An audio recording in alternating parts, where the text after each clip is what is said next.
ನಮಸ್ಕಾರ, ನಾನು ನಿಮ್ಮ ಪ್ರೇಮ ಮಾತಾಡ್ತಾ ಇದ್ದೀನಿ. ಎಂ.ಬಿ. ಜೋಶಿ ಅವರಿಗೆ ನಾನು ತುಂಬ ಆಭಾರಿಯಾಗಿದ್ದೇನೆ. ಅವರು ಹೇಳುವ ಭವಿಷ್ಯ ತುಂಬ ನಿಜವಾಗಿರುತ್ತೆ. ನನ್ನ ಜೀವನ ದಾರಿಯನ್ನು ಸ್ಪಷ್ಟವಾಗಿ ತೋರಿಸಿದ್ದಾರೆ. ಅವರು ಪ್ರತಿಯೊಂದು ಮಾತುಗಳು ನನಗೆ ಸತ್ಯವಾಗಿ ಅನುಭವಿಸ್ತಿದೆ. ಅಂದರೆ ನನಗೇನೇ ಒಂದು ಡೌಟ್ಸ್ ಇದ್ರೂ ಅವರು ತುಂಬ ಸತ್ಯವಾಗಿ ಹೇಳ್ತಾರೆ. ಸೊ ಆ ಡೌಟ್ಸ್ ನಾನು ಕ್ಲಿಯರ್ ಆಗುತ್ತೆ. ಮತ್ತು ತುಂಬ ಮನಃಶಾಂತಿಯಾಗಿದೆ. ಮತ್ತು ಅದಕ್ಕೆ ಪರಿಹಾರ ಕೊಡ್ತಾರೆ. ಅಂದರೆ ಸಮ್ ಡಿಸ್ಟರ್ಬೆನ್ಸ್ ಇದ್ದರೆ ಅವರು ಅದಕ್ಕೆ ಪರಿಹಾರ ಕೊಡ್ತಾರೆ. ಮತ್ತು ಶಾಂತಿಯಾಗಿದ್ದೀನಿ. ಅಂದರೆ ಕೆಲವು ಟೈಮಲ್ಲಿ ನಮಗೆ ತುಂಬ ಡಿಸ್ಟರ್ಬೆನ್ಸ್ ಆದರೆ ನಿದ್ದೆ ಬರಲ್ಲ, ಮತ್ತು ಏನು ಮಾತಾಡಬೇಕು ಅಂತ ಗೊತ್ತಾಗಲ್ಲ. ಸೊ ಅದಕ್ಕೊಂದು ಶಾಂತಿ. ಇವಾಗ ಅವ್ರನ್ನ ಕೇಳಿದ್ಮೇಲೆ ನನಗೆ ತುಂಬ ಶಾಂತಿಯಾಗಿದೆ.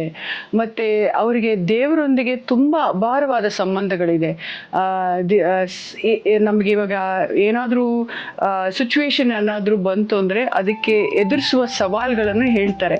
ಹಿಂಗೆ ಎದುರಿಸ್ಬೇಕು, ಹಿಂಗೆ ಮಾಡಬೇಕು ಅಂತ ಒಂದು ಧೈರ್ಯ ತುಂಬಿಸ್ತಾರೆ. ಅವರ ಮಾರ್ಗದರ್ಶನ ನನಗೆ ಕೇವಲ ಪರಿವಾರವಷ್ಟೇ ಅಲ್ಲ, ಬದುಕನ್ನು ನೋಡುವ ಹೊಸ ದೃಷ್ಟಿಯನ್ನು ನೀಡುತ್ತಾರೆ. ಅಂದರೆ ಬದುಕನ್ನು ಹೇಗೆ ಸಾಧಿಸಬೇಕು, ಪಾಸಿಟಿವ್ ಆಗಿ ಹೇಗೆ ಸಾಧಿಸಬೇಕು ಅನ್ನೋ ಧೈರ್ಯ ಮತ್ತು ಒಂದು ಕಾನ್ಫಿಡೆನ್ಸ್ ಅವರು ನನಗೆ ಕೊಡ್ತಾರೆ.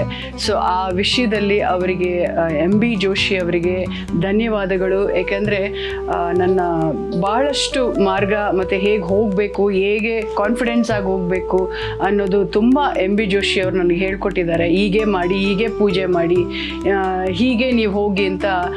ಕೆಲವು ಡಿಸ್ಟರ್ಬೆನ್ಸ್ ಇದ್ರು ಅಂದರೆ ಅವರು ಅದನ್ನು ಕ್ಲಿಯರ್ ಮಾಡ್ತಾರೆ.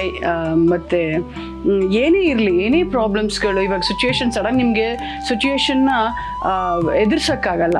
ಸೊ ಆವಾಗ ಅವ್ರದ್ದು ಎಂ.ಬಿ. ಜೋಶಿ ಅವ್ರದ್ದು ವೇದವಾಕ್ಯಗಳನ್ನ ಕೇಳ್ಕೊತೀನಿ. ಅಂದರೆ ಮನಸ್ಸಲ್ಲಿರುತ್ತೆ, ಆವಾಗ ಅದನ್ನು ಎದುರಿಸ್ತೀನಿ. ನಾನು ತುಂಬ ಅಪ್ಸ್ ಆ್ಯಂಡ್ ಡೌನ್ಸ್ ನೋಡಿದ್ದೀನಿ.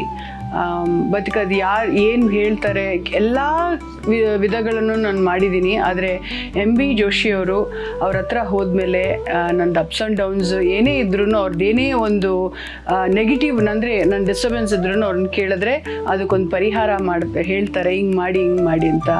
So no doubt M B. Joshi ಅವರಿಗೆ ತುಂಬ ಧನ್ಯವಾದಗಳು. ಏಕೆಂದರೆ ಹಲವಾರು ಅಪ್ಸ್ ಆ್ಯಂಡ್ ಡೌನ್ಸ್ ನಾನು ನೋಡಿದ್ಮೇಲೆ ಅವ್ರ ಹತ್ರ ಹೋದ್ಮೇಲೆ ಬಹಳಷ್ಟು ಪರಿಹಾರ ನಾನು ತಿಳ್ಕೊಂಡಿದ್ದೀನಿ. ಸೊ ನಾನು ಎಂ.ಬಿ. ಜೋಶಿ ಅವರಿಗೆ ಧನ್ಯವಾದಗಳು ಹೇಳ್ತಿದ್ದೀನಿ. Thank you so much sir.